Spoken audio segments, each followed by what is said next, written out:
One, it was just a normal drive home.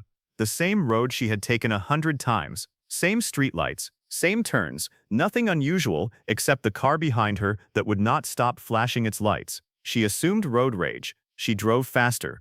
It stayed with her mile after mile, high beams blinking like something desperate trying to break through. She never considered what it was actually trying to tell her. Someone was already inside her car, crouched behind her seat in the dark, breathing quietly, waiting for the engine to go silent and the driveway to go still.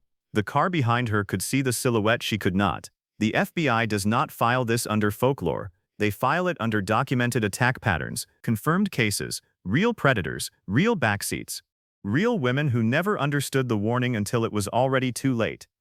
The person following her home was never the danger. She had locked the danger inside with her 3 miles ago. 2. Every American teenager heard this one around a campfire. A couple parked on a dark road. A radio crackles. An escaped patient. A hook where his hand used to be. Last seen near this area. They laugh it off. Then something scrapes the roof of the car. They speed away and never look back, until they get home and find it hanging from the door handle. A hook. Everyone assumed it was invented to keep teenagers out of parked cars. A parent's story. A parked moral wrapped in metal. Then someone checked the Louisiana newspapers from 1958. A convicted killer had escaped from a state mental institution that year. Local papers documented the search.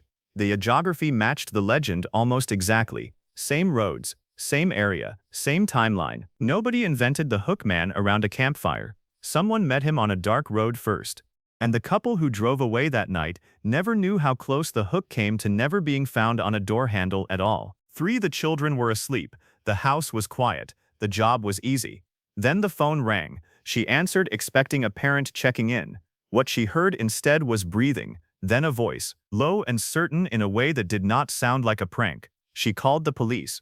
They told her to keep him talking if he called again. Trace the line, find where it was coming from. He called again. The officer's voice on the other end went quiet for a moment too long before he spoke. The call is coming from inside the house. Everyone assumed this was invented by a screenwriter. A perfect horror device, too clean to be real. Then researchers found the Ohio police records from 1950, a babysitter, a house, an intruder who had been upstairs the entire evening calling from an extension 1 floor above the children she was protecting. It was documented, confirmed, filed in police records that existed decades before any screenplay. Hollywood did not create this story, Ohio did. And somewhere between the first call and the last one, a real girl sat in a real house, not yet knowing that the most terrifying thing about that night was already directly above her head. 4. Every parent said the same thing every October. Check the candy. Look for puncture marks. Throw away anything unwrapped. You never know what strangers put in there. They were looking in the wrong direction. Timothy O'Brien was 8 years old when he ate a pixie sticks on Halloween night 1974 and was dead before midnight. His father held him as he died, wept at the funeral, told anyone who would listen that a stranger had done this. His father had done this. Ronald Clark O'Brien had taken out life insurance policies on his children weeks before Halloween, then laced 5 pixie sticks with cyanide and handed them out that night. 4 went to neighborhood children. 1 went to his own son. The 4 neighborhood children never ate theirs. Timothy did. O'Brien collected the insurance, attended the funeral, let an entire nation spend a decade checking their children's candy for strangers who never existed. He was executed in 1984. The monster parents warned their children about every Halloween was never at the door. He was walking them house to house. 5. She was standing at the edge of the road like she had always been there. Thumb out, eyes forward. Something about her that made you slow down before you even decided to. You offer a ride. She climbs in, gives an address, sits quietly the entire way. You turn to tell her you have arrived.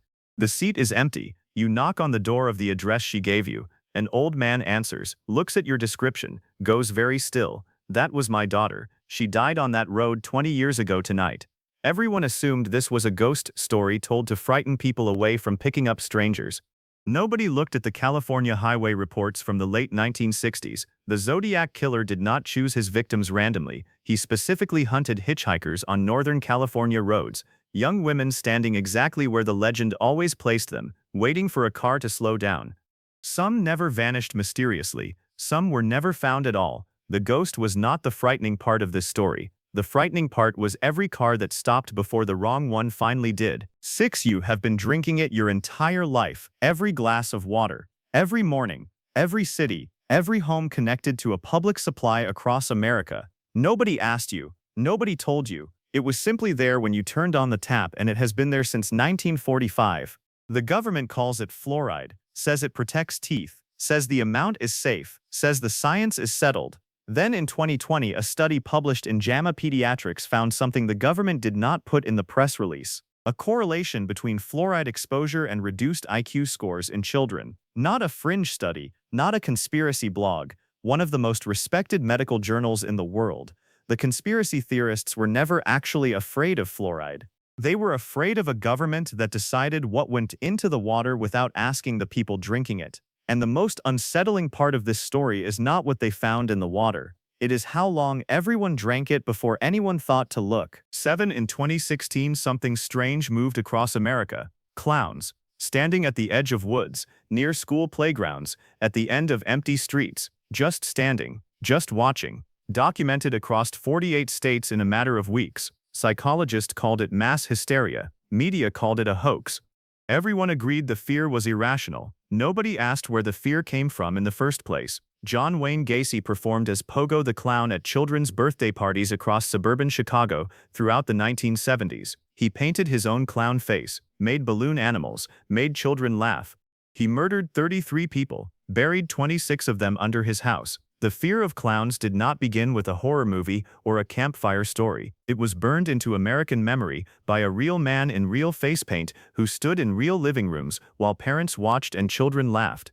2016 was not mass hysteria. It was a nation remembering something it never fully forgot. The woods were empty, but the memory standing in them was not. 8. She came home late. Room was dark. Roommate already asleep. She did not want to wake her, so she did what any considerate person would do. She did not turn on the light. She crossed the dark room, climbed into her own bed, fell asleep listening to what she thought was her roommate breathing. In the morning she reached for the light switch. What she found on the other side of that room was not someone sleeping, and written on the mirror in her roommate's lipstick were 8 words: "Aren't you glad you didn't turn on the light?" Everyone assumed this was invented to frighten college freshmen. Then someone pulled the Michigan dormitory records from 1964. A killer had entered a room at Eastern Michigan University while one student slept, murdered her roommate in the dark, left without making a sound. The surviving student told police she had no idea anyone else had been in that room. She had slept through all of it. The legend was never written to frighten you. It was written by someone who needed the world to understand how close the darkness can be before you ever think to reach for the light. 9. It always happened at night.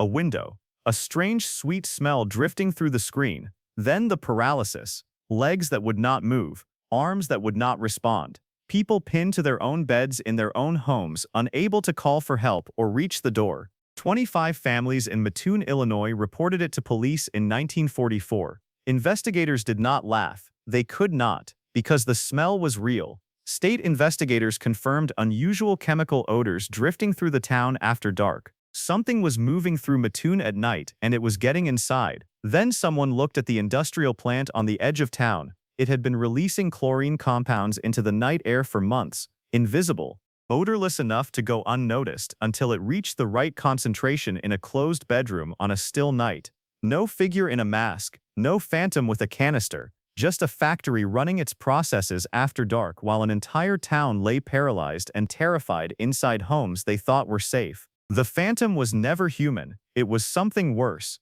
Something that had no idea what it was doing to the people sleeping downwind. 10. She appeared 4 times, always to her mother, always at night, always with the same story told in the same quiet voice that left no room for doubt. My husband broke my neck.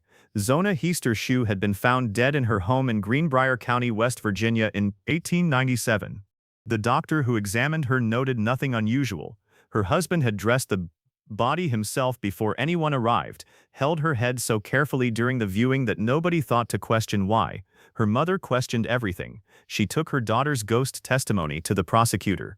He listened. The body was exhumed, the neck examined properly this time. The first vertebra was broken, the windpipe crushed, evidence of strangulation the original examination had completely missed. Her husband was tried for murder, convicted. In an American court of law in 1897, a ghost's testimony helped put a killer away. The judge allowed it. The jury believed it. The verdict stood. Whatever appeared to that mother in the dark of 4 consecutive nights knew exactly what it was doing. And it did not stop until someone finally listened. 11. There are signs on the trees, not trail markers, not directional arrows. Signs placed there by human beings who knew what people came to this forest looking for. Life is precious. Think of your family. Please contact us before you die. Aokigahara sits at the base of Mount Fuji in Japan. Dense, quiet, so thick with trees that wind cannot penetrate it. A forest so still you can hear your own heartbeat. And in that stillness, over 500 confirmed deaths before authorities stopped counting in 2004. They stopped publishing the numbers because the numbers were making it worse. Each count drew more people. The forest was not haunted by spirits. It was haunted by statistics, social contagion, the phenomenon where exposure to suicide creates more suicide. A forest that had become so synonymous with one final decision that the decision began making itself. The spirits were never supernatural. They were the weight of 500 choices pressing down on every person who walked in alone. And the signs on the trees were never warning them about ghosts. They were the last human voice trying to reach someone who had already stopped listening to human voices. 12. The table was still set. 3 plates, 3 chairs, food half eaten, a meal interrupted so suddenly that nobody had time to push back from the table before whatever happened next happened. The relief crew, who arrived at Flannan Isles Lighthouse on December 26, 1900, found everything exactly as 3 men had left it.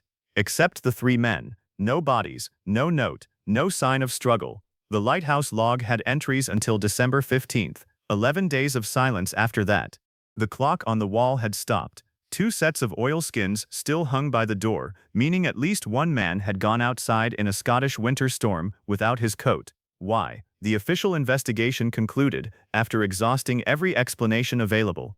They wrote Act of God in the report and closed the file.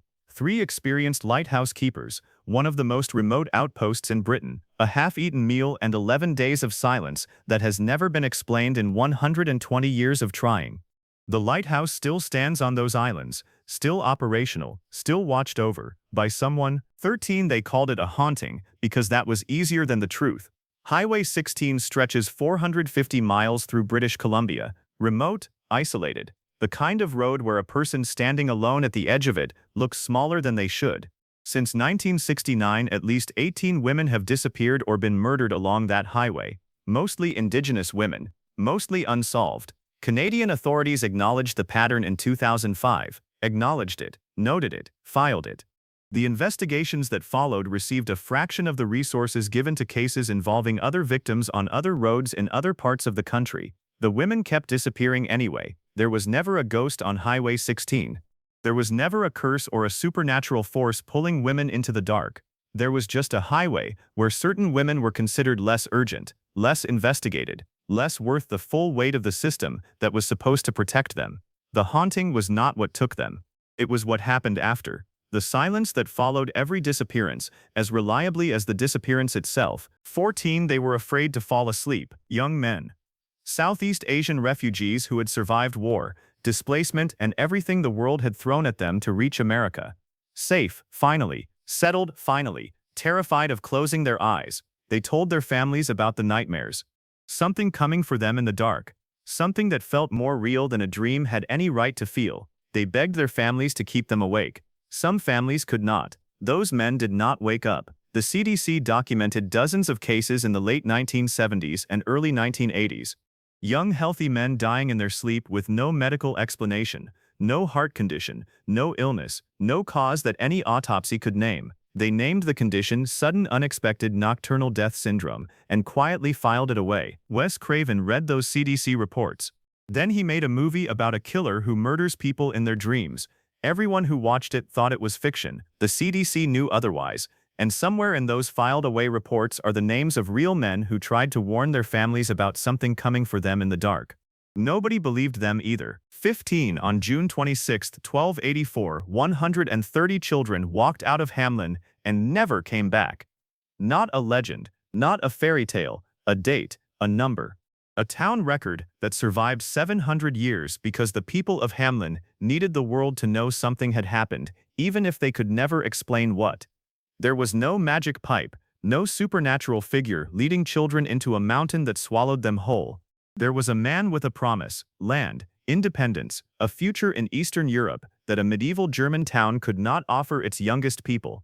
Recruiters moved through Germany in the 13th century, offering exactly that to anyone willing to leave. 130 children were willing.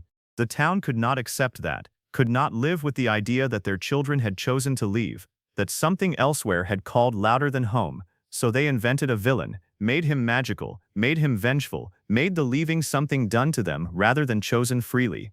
The monster was easier than the truth. The truth was simply a town that could not give its children a reason to stay,